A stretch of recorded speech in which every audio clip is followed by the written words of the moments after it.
And today we got a Q&A. Let's get right into it. So the first question is, thank you for the videos you upload. I much appreciate them. Questions I have are, do you eat differently between the days you work out and the days you don't work out in terms of calories? So the answer to that is, for me, no, I eat the same amount of calories every single day.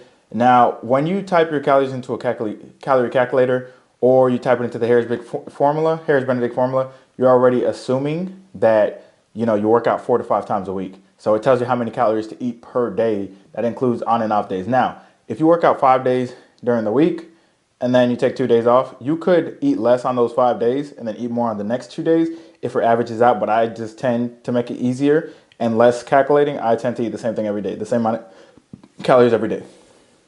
Next question, would you recommend bulking then cutting, or maintaining a certain amount of calories?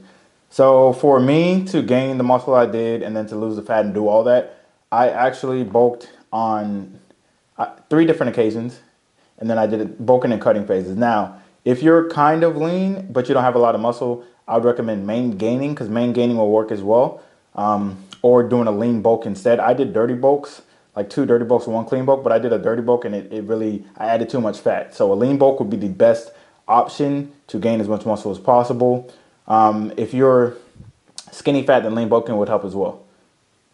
All right, so last question from this person is, how important is cardio for fat loss? Can you outrun a bad diet? The answer to outrunning a bad diet is, technically you can, but honestly, it's going to be super impossible to do that, right? Because if you eat 1 crumble cookie, right, just to burn off those calories. I know you guys seen that guy who like eats a bunch of food and then burns off the calories. If you eat 1 crumble cookie, you're going to have to run like 20 miles at a insane pace, and it's unsustainable. So when you try to overcompensate for a poor diet via working out, you're going to end up having a bad relationship with working out. It's going to be more of a punishment than something that you do for health reasons. And then also, like I said, you're going to be doing insane workouts like extra cardio and things like that. And when you do extra cardio, cortisol levels will be higher. You'll be losing more muscle as well. So as far as for fat loss specifically, technically you can do bare minimum cardio, like 150 minutes per week is what the Heart Association recommends. So you can literally do what I do. I do like 10 to 15 minutes before my workouts. That's my cardio for the week. Like for 5 to 6 workouts per week, I do 10 to 15 minutes before my workout. And then as far as nutrition, I stay in a calorie deficit via nutrition. The most important factor is going to be a calorie deficit, guys, to lose that fat. All right. The last question is, what kind of cardio do you recommend? So walking is the easiest. Everyone could walk, and it's the most sustainable, in my opinion. Now, if you've been walking for a while and you want to jog, then jogging could work too. The rowing machine, treadmill, stair stepper, whichever one works best for you. But the goal is sustainability when it comes to cardio in general. I'll do walking. Like I said, I walk on the treadmill 15 minutes before my workouts. If it's like a weekend day and I feel like I'm having extra cravings, I'll just go for a walk in the park and then realize it wasn't cravings. I was just bored or something like that. So yeah, walking is the best. All right, next question. When is it a good time during the cut to readjust your calorie deficit based on the new maintenance calorie level to keep the fat loss going? All right, so obviously if you're like 240 and you get down to 215, you don't require the same amount of calories. So you would recalculate your calorie maintenance and then drop your calories as well. So it depends on how much you lose, but if you lose like 20 pounds, right, then you definitely want to readjust your calorie intake because you don't require as many calories. For example, for me personally, when I was 226 to 230 range, once I got down to about 210, I had to drop the calories just because I already knew it was going to plateau. So I just dropped them from 2600 to like 2300 just to make sure everything kept going. So I would say it also depends on, like, obviously if you plateau, like you should be tracking your weight and your waist size every single week. So if you are the same weight for like 3 weeks and you've been executing everything, definitely drop your calories. All right.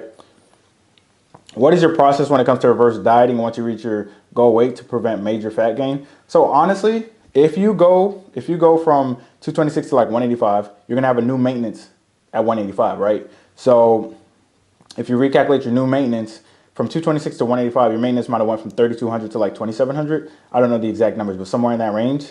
So, and you ended your cut on probably like 1,900 calories.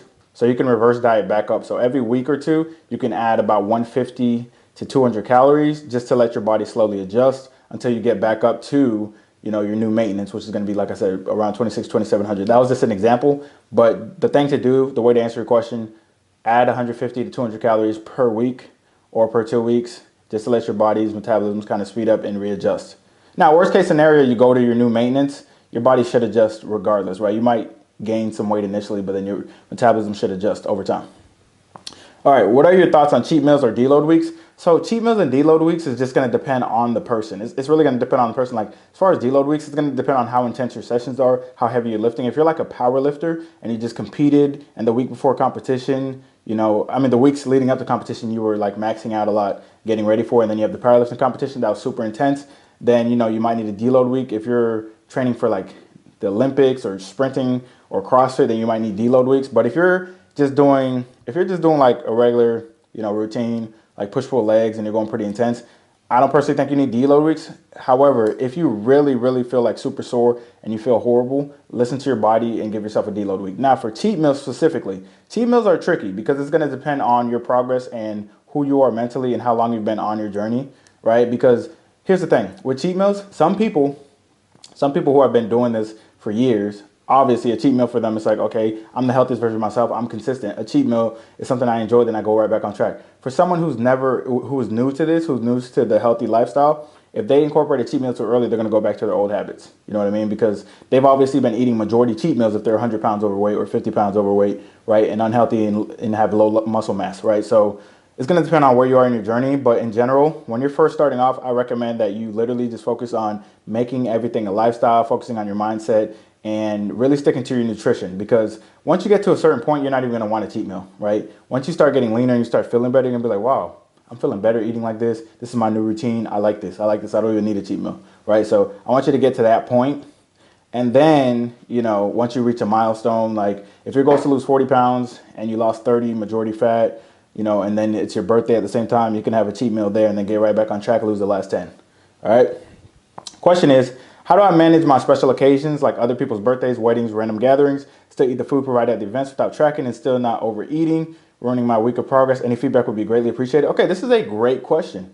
All right, because I'm one of those people that's no bullshit, no excuses, right? So when you go out to eat, you can definitely make good decisions. So if there's a special occasion, a birthday dinner, right, a late night wedding, or, random gatherings, what you want to do is execute your protein intake before the wedding, right? Or before the event. You want to execute your protein intake and keep your carbs and fats low to give yourself room, because let's be honest, at any event, there's going to be a lot of carbs and a lot of fat. All right. So for example, if I have let me use an actual example. So I had my brother's birthday dinner. I was like, okay, I'm basically going to have a cheat meal. All right. Without going off track. And it worked like it always does. But anyway, so during the beginning of the day, I had like a high protein breakfast. It was eggs and bacon.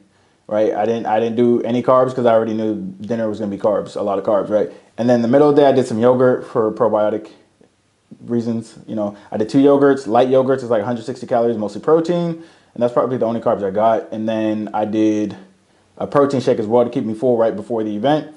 So at that point, I was about at 54 plus. I was at like 100 grams of protein already. So by the time I got to dinner, I picked the protein option first. So I got like some steak.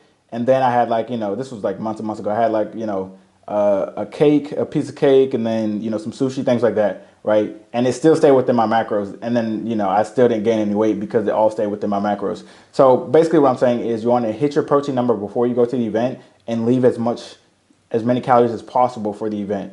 Another one right after that, that same week, that whole week was like 10 different events. It was crazy because I went to Canada, and there was an event, and during this whole time I was still staying on track. So the goal is to hit your protein numbers, drink a lot of protein shakes, eat a lot of eggs and high protein foods. So my friend had a wedding event at night. So before that, I was like, okay, let me go work out and let me keep my calories pretty low. So I kept my calories pretty low again. I did eggs and turkey sausage in the morning, and then I had some ground turkey later on, and then I did the yogurt again, and then I went to the event, and they had like some rice and chicken and some bread and like a bunch of carbs and stuff. But since I didn't have a lot of carbs that day, that didn't make me go over my calories, and I still ended up making progress. So that's how you want to do it. All right. But if there's an event and the restaurant, then you can kind of look at the menu ahead of time and kind of see the best options you can find. If it's at like Chili's or a grill house or a steakhouse or Fogo de Chao, or Brazilian steakhouse like Texas de Brazil, then there's gonna be healthier options there. It'll be easier. Right, so just stick to the healthier options. But if you're going to have like a piece of cake and all this other stuff, then try to limit, your carb intake in the beginning of the day if you're going to end up eating a lot of carbs at the end of the day anyways. And eat high protein foods, and high protein foods to keep you more full as well. How do you feel about Premier protein shakes if you're lactose intolerant? If you're lactose intolerant, you're going to have to drink Orgain instead. You feel me? How often do you work out your core? So I'm going to make a video on this because people always ask me about how do you get your abs. If you really want to see your abs, you simply have to be in a calorie deficit and strength train. I do not work my core, which is, I mean, technically I do when I do like squats. I do barbell squats, I do deadlifts, and I go really heavy. So yeah. What does your nutrition look like to keep a flat belly? Why do you call it a flat belly? That's a funny word. But yeah, man, you could see every time I post on community posts, I keep my nutrition pretty simple. That's the reason I'm able to stay lean. It's because I make sure that, you know, my nutrition is simple. It's a lot of whole foods. It's a lot of fruits, vegetables, high protein. Very simple. Can you add content for women? Yeah, so here's the thing. Here's the thing about like content for women. Like all my content applies to women as well. I do get a lot of like messages. It's interesting because on TikTok I get a lot of messages and it's like, okay, 80% of my clients are women, but they'll be like, hey, can you make this video for women too? And I'm like, what are you talking about? Like women and men are going to eat the same thing, just in different portions. Like you don't have, there's not a woman's side of the grocery store and a men's side of the grocery store. All right, you're going to be eating the same thing. The same thing applies. You probably just have less calories. All right, to be honest. And then a lot of times when people make content for women, I feel like they're too like, you know, there's a lot of sugar coating. Like I know when I talk to female clients, I gotta talk a little bit differently. But on this page, I just want to be more straightforward. That's why I don't want to kind of dress shit up and sugarcoat. I just want to be straightforward. That's probably the reason. Okay, so I'm 5'6", 121. Nice. Very lean. 22 to 24% body fat. Should I keep cutting or go to maintenance? I live 4 times a week and do 30 minutes cardio a day, 10,000 steps a day. Sedentary at work. I mean, if you're getting 10,000 steps a day, that is beautiful. That is beautiful. And 4 times a week is pretty solid. Yeah, so I mean, I would relook at your nutrition, to be honest, and make sure you're lifting intensely in the gym and you're progressively overloading in the gym. Those 2 factors are going to be super important. And for women, like anywhere from 18 to 22, super lean. And you're already 22 to 24. Now, these last few percentages of body fat is going to be a little bit harder. So you definitely got this, though. You definitely got this. So yeah, I would say cut down to about 18% and then go into a main gain, honestly. Go into a main gain and add some muscle. All right, so someone asked how long to get a physique like yours, going from skinny to jacked. So I've been working out for a while, probably like 10 years now. Damn, that makes me sound old, like 9-10 years now. And I've been pretty consistent as far as the working out. As far as being like more serious about it, I'll say 6 to 7 years of nutrition and all that stuff. But it just depends on where your physique is. And you're gonna have to be really patient because if you're skinny fat, then you're going to want to go into a lean bulk, and it's going to take time to build muscle. Then once you build the muscle, you're going to gain a little bit of fat, so then you're going to have to cut. Then you want to add a little bit more muscle. So there'll be a few cycles of bulking and cutting. So it is going to take time. All right? All right. Let's see. Here's the next question. Should I consistently stay at a calorie deficit until I reach my goals? Or is there any moment in my process that I should revert to maintenance and return to the deficit? This is while incorporating 1 gram of protein per pound body weight and lifting my goals to lose 37 pounds. No, just stay with the calorie deficit. Now, what's going to happen is your mind is going to play tricks on you and tell you, man, just go to maintenance, man. You're starving yourself. Go to maintenance, but just keep it pushing, man. Keep it pushing. Get in and out. Do you ever struggle with panic attacks while working out? So I've had some clients struggle with like panic attacks. What we did with them, I just literally made them work out from home, and then they went to their apartment gym, and then eventually they went to their regular gym. But what people don't notice about gyms, especially in 2024, nobody fucking cares about anybody. People don't even look at you. Like if you think someone's looking at you, it's because, I mean, chicks look at me, but you know what I mean. But anyways, if you think someone's looking at you, it's really, you probably just walk by and you're in their peripheral, so they go like this. It's nothing, no one really cares about other people, unfortunately. That's just our culture. All right. How do you track calories? I try and log everything into MyFitnessPal, but sometimes when I make stuff, I can't really estimate it. So MyFitnessPal has a section where you can type in my food. So you can type in your own recipe. Just make sure you type everything in from scratch and then how many servings it makes. For example, I made like a spaghetti recipe or whatever, and I had to type in everything that I use, and then you split it amongst itself. It's going to take a while the first time, but then again, if you make it again, it's going to be ready for you. You feel me? All right, so what else did you say? Issue I'm having is feel like I'm in a calorie deficit when I'm not. That just means you're not eating enough whole foods. I've been just focusing on having less food, but having highly satiated whole foods. But then I don't see it on the weight scale. I go to the gym, but I wonder if maybe I'm not burning enough calories. All in all, I'm trying to see where this deficit isn't being met, but I don't know why and where, despite the eating right food. Yeah, you just got to track your calories, man. You got to track your calories and be patient. It sounds like you just started, and you're sometimes tracking your calories, you're sometimes not. So you just started, you're inconsistent, right? And like you just said, you're not tracking everything. Like the homemade meals that you make, they're probably way higher in calories than you think. You feel me? So yeah, you're just not in a deficit and you're not consistent and you just started, man. So that's totally fine. Like a lot of us when we first start working out, we expect to get results like ASAP because we're taking it seriously. But it's like that's not how it works. It takes time to build muscle and to lose fat. All right. All right, so how do you feel about being sore after a workout? I always thought you were supposed to be sore for days and that meant you have a good workout, but I've been seeing people say that's not true. So specifically with legs, you're gonna have this delayed onset muscle soreness. When you have a good workout, yeah, you'll be sore, but not all the time. You're not always gonna be sore. All right, what you wanna focus on is your intensity in the gym, your consistency with your workouts, progressive overload. Those are the main things you wanna focus on. As long as you're making progress with strength in the gym, as long as your intensity is pretty high, then you'll be good.